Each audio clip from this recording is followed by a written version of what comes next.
Perfume বা সুগন্ধি যা খালি চোখে দেখা যায় না কিন্তু ফিল করা যায়, এমন একটি স্টোরি নিয়ে তৈরি হয় perfume the story of murderer. আইএমডিবিতে মুভিটির রেটিং 7.5 আউট অফ 10। তো হ্যালো মুভি লাভার্স, তোমরা দেখছো টি মুভি মাইন্ড, যেখানে শুধু মুভির গল্প নয় বরং এটিকে অনুভব করানো হয়। তো চলুন শুরু করা যাক পারফিউম দ্য স্টোরি অফ মাদারারের এক্সপ্লেনেশন। মুভিটির শুরুতেই দেখা যায় জন ব্যাপটিস্ট নামক একজন লোক জেলখানায় বন্দী। তাকে শিকল দিয়ে বেঁধে বাইরে আনা হয়। বাইরে প্রচুর লোকের ভিড় ছিল যারা জনের ফাঁসি চাইছিল।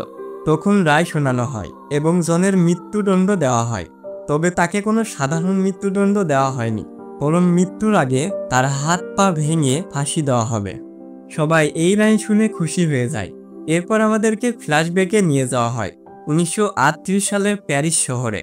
প্যারিস শহরের সব থেকে নোংরা জায়গা হলো এর মাছের বাজার। মাছের বাজারে একজন মহিলা মাছ বিক্রেতা ছিল। সে ওই সময়ে গর্ভবতী ছিল। তখন তার প্রসবের ব্যথা ওঠে এবং সে ওখানেই বাচ্চা জন্ম দেয়। তবে এটি কোনো নর্মাল বাচ্চা নয়, বরং অদ্ভুত জ্ঞান শক্তি ক্ষমতার অধিকারী ছিল বাচ্চাটি। দুর্গন্ধতম স্থানে জন্মানোতে বাচ্চাটি দুর্গন্ধ সহ্য না করতে পেরে কেঁদে ওঠে। বাচ্চাটির মা তাকে ফেলে দিতে চেয়েছিল, কিন্তু অনেক মানুষের ভিড় থাকায় সে এই কাজটি করতে পারেনি। পরবর্তীতে বাচ্চাটির মার এই অপরাধে তাকে ফাঁসি দেওয়া হয়। বাচ্চাটির মধ্যে এক অদ্ভুত শক্তি ছিল। বাচ্চাটি যার যার কাছেই যেত তারই উন্নতি হতে থাকতো, কিন্তু তার থেকে দূরে চলে গেলে সেই ব্যক্তির মৃত্যু হতো। বাচ্চাটিকে অনাথ আশ্রমে নিয়ে আসা হয় এবং তার নাম রাখা হয় জন ব্যাপটিস্ট। অনাথ আশ্রমে নতুন বাচ্চাটি আসার কারণে বাকি বাচ্চাদের অসুবিধা হচ্ছিল, তাই বাকি বাচ্চারা জনকে মারার চেষ্টা করে। ওই সময় অনাথ আশ্রমের কেয়ারটেকার তা দেখে ফেলে এবং জনকে সে বাঁচিয়ে নেয়। অনাথ আশ্রমে বাচ্চাগুলো অনেক কষ্টের জীবনযাপন করত এবং বাচ্চাগুলো বড় হলে তাদেরকে বিভিন্ন কোম্পানিতে বিক্রি করে দেওয়া হতো। এরপর আস্তে আস্তে জন বড় হতে থাকে। এখন জনের বয়স 5 বছর।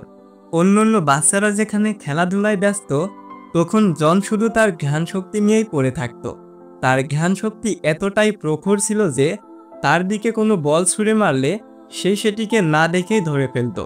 একদিন জনকে চামড়ার কারখানায় শ্রমিক হিসেবে বিক্রি করে দেওয়া হয়। একইভাবে জনকে দূরে সরিয়ে দেওয়ায় কেয়ারটেকার মহিলাটি ছিনতাইকারীর হাতে মৃত্যু হয়। জন যে কারখানায় আসে সেখানে কর্মচারীদের এত বেশি পরিশ্রম করানো হতো যে কেউই 5 বছরের বেশি সময় বেঁচে থাকতো না। কিন্তু জনই একমাত্র ব্যক্তি যে কিনা 5 বছরেরও বেশি সময় ধরে কাজ করছিল। এটি দ্বারা এটাই বোঝা যায় যে জনের মধ্যে এক বিশেষ শক্তি রয়েছে। একবার মালিক তাকে চামড়া বিক্রি করতে শহরে নিয়ে যায়। প্রথমবারের মতো সে শহরে এসে নানান রকম ঘ্রাণ পেতে থাকে। এভাবে ঘ্রাণ নিতে নিতে সে একটি পারফিউমের দোকানের সামনে চলে আসে। তখন সে ওই সময় সব থেকে জনপ্রিয় পারফিউম এমআর অ্যানসাইকি এর ঘ্রাণ পায়। সে সাথে সে আরও একটি ঘ্রাণ পায়, যে ঘ্রাণটি অনুসরণ করতে করতে সে একটি মেয়েকে খুঁজে পায়। আর এই সুন্দর ঘ্রাণটি সেই মেয়েটির বডি থেকে আসছিল। মেয়েটি একজন ফল বিক্রেতা ছিল, তাই মেয়েটি মনে করে জন হয়তো ফল কিনতে চায়। তাই সে ঝুড়ি থেকে কিছু ফল বের করে জনকে দেয়। কিন্তু জন শুধু সুগন্ধি বোঝে, সে শুধুমাত্র ঘ্রাণ নিতে এসেছে। তাই বাড়িয়ে দেওয়া হাতটি ধরে সে সুগন্ধি নিতে থাকে। জনের এরকম অদ্ভুত আচরণ দেখে মেয়েটি ভয়ে সেখান থেকে পালিয়ে যায়। জন মেয়েটির পিছু করতে করতে মেয়েটিকে আবার খুঁজে পায় এবং তার ঘ্রাণ নিতে গেলে মেয়েটি চিৎকার করে ওঠে। তখন জন মেয়েটির মুখ চেপে ধরে, তবে দীর্ঘক্ষণ মেয়েটির মুখ চেপে ধরার কারণে মেয়েটির শ্বাস বন্ধ হয়ে সেখানেই মারা যায়। জন নিজেই বুঝতে পারে না সে অজান্তে একটি মেয়েকে হত্যা করে ফেলেছে। কিন্তু মেয়েটি মারা যাওয়ার পর তার দেহের ঘ্রাণ আস্তে আস্তে নিঃশেষ হতে থাকে। জন ভাবতে থাকে সে কিভাবে এই ঘ্রাণকে ধরে রাখতে পারবে। পরদিন জন চামড়া ডেলিভারি দিতে এক পারফিউমের দোকানে যায়। সেখানে গিয়ে ওই সময় সব থেকে জনপ্রিয় পারফিউম এমআর অ্যানসাইকির থেকেও ভালো পারফিউম তৈরি করে দেয়। এটা দেখে পারফিউম দোকানি অবাক হয়ে যায়। জন তখন বলে, আপনি চাইলে আমি আরও ভালো পারফিউম তৈরি করে দিতে পারবো, তবে আপনাকে আমার মালিকের কাছ থেকে কিনতে হবে। পরবর্তীতে পারফিউম দোকানি চামড়া বিক্রেতার কাছ থেকে জনকে কিনে নেয়। আগের মতোই জন সেখান থেকে চলে আসায় চামড়া বিক্রেতার মৃত্যু হয়। জন দোকানিকে কিছু নতুন পারফিউম তৈরি করে দেয় এবং দোকানি তাকে কিভাবে সুগন্ধ সংরক্ষণ করতে হয় সেই কৌশলও শেখাতে থাকে। দোকানি তখন তাকে বিভিন্ন ধরনের ফর্মুলা শেখাতে থাকে। সে বলে, একটি পারফিউমের 3টি স্তর থাকে, প্রতিটি স্তরে 4টি করে নোট থাকে। সবগুলো নোট মিলে তৈরি হয় পূর্ণাঙ্গ পারফিউম। এই 12টি নোট ছাড়াও আরও একটি নোট আছে, সেটি ব্যবহার করলে সর্বোচ্চ মানের পারফিউম তৈরি করা যায়, যার সাহায্যে মানুষকে বশ পর্যন্ত করা যেতে পারে এবং সেটির এতটাই ক্ষমতা হবে যে পৃথিবীতেই স্বর্গের অনুভূতি প্রদান করবে। জন এসব শুনছিল আর মনে মনে ভাবছিল সে একদিন এই পারফিউম তৈরি করে পুরো পৃথিবীকে অবাক করে দেবে। এরপর দোকানি তাকে এক বিশেষ পদ্ধতি শেখায়। এর মাধ্যমে 10,000 গোলাপ থেকে তার কয়েকটা ফোঁটা সুগন্ধ বের করতে হবে। এরপর জন একই পদ্ধতিতে নানান বস্তু থেকে সুগন্ধ বের করার চেষ্টা করে, কিন্তু সে পারছিল না। তখন দোকানি দেখে জন কান্না করছে। তখন জন বলে, আপনি মিথ্যা বলেছেন, এভাবে ঘ্রাণ সংরক্ষণ করা যায় না। তখন দোকানি বলে, প্রাণীর দেহ থেকে এভাবে ঘ্রাণ বের করা যায় না, অন্য পদ্ধতিতে বের করতে হয়। কিন্তু দোকানি সেই পদ্ধতি পারে না, তবে গ্রাস শহরের একজন ব্যক্তি তাকে এটি শেখাতে পারবে। এরপর 100টি ফর্মুলা দেওয়ার পর দোকানি জনকে যেতে দেয় এবং একটি পত্র লিখে দেয় যাতে সে ওখানে গিয়ে ফর্মুলাটি শিখতে পারে। তারপর জন রওনা দেয় গ্রাস শহরের উদ্দেশ্যে।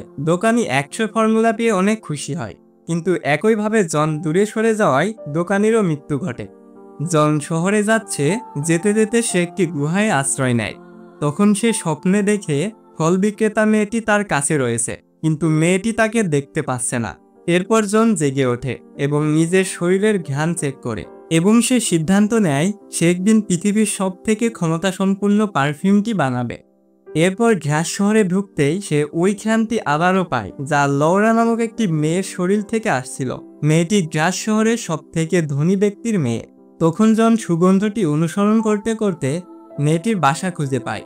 এরপর জন গ্রাস শহরে অ্যানুরফি নামক এক মহিলার কাছ থেকে প্রাণীর দেহ থেকে কিভাবে চর্বি নিয়ে তা থেকে সুগন্ধ সংগ্রহ করা যায় এই ব্যাপারটা শিখছিল।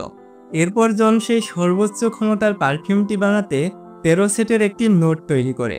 এই 13টি বোতলের প্রত্যেকটিতে একটি করে নারী শরীরের সুগন্ধ সংরক্ষণ করতে হবে।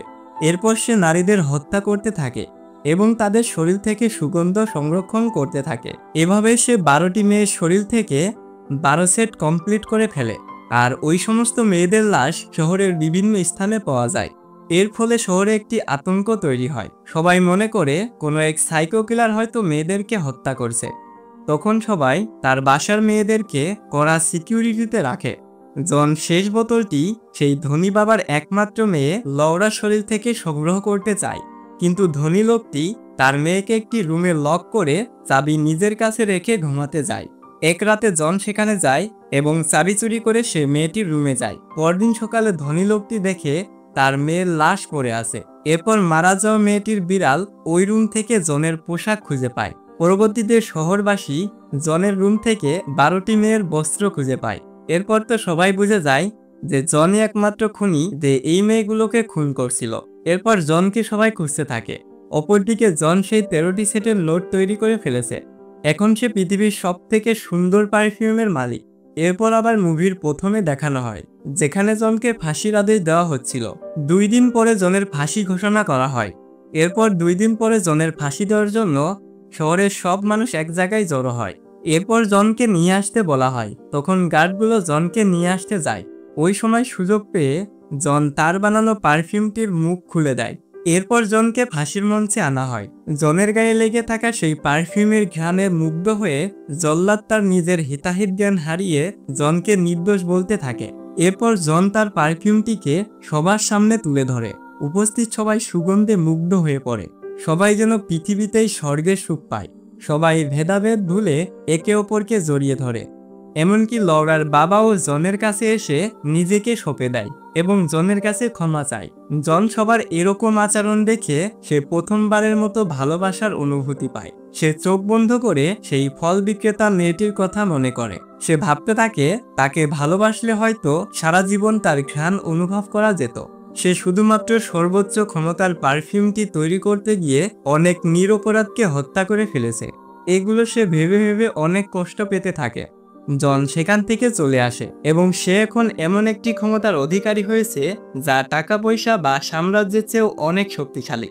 সে চাইলে যে কোনো রাজ্যের রাজা হতে পারবে, কিন্তু সেভাবে এসবই তো পারফিউমের জন্য হচ্ছে।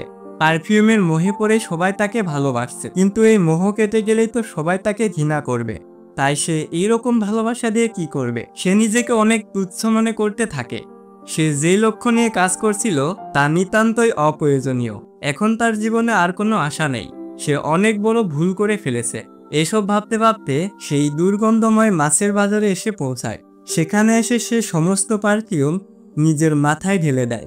সবাই ঘ্রাণের মোহে পড়ে তার গায়ে এসে পড়ে। সবাই তার শরীরের ঘ্রাণ নিতে নিতে শরীরের বিভিন্ন অংশ ছিঁড়ে ফেলে। পরদিন সকালে ওই স্থানে জনের বস্ত্র ছাড়া আর কিছুই পাওয়া যায় না।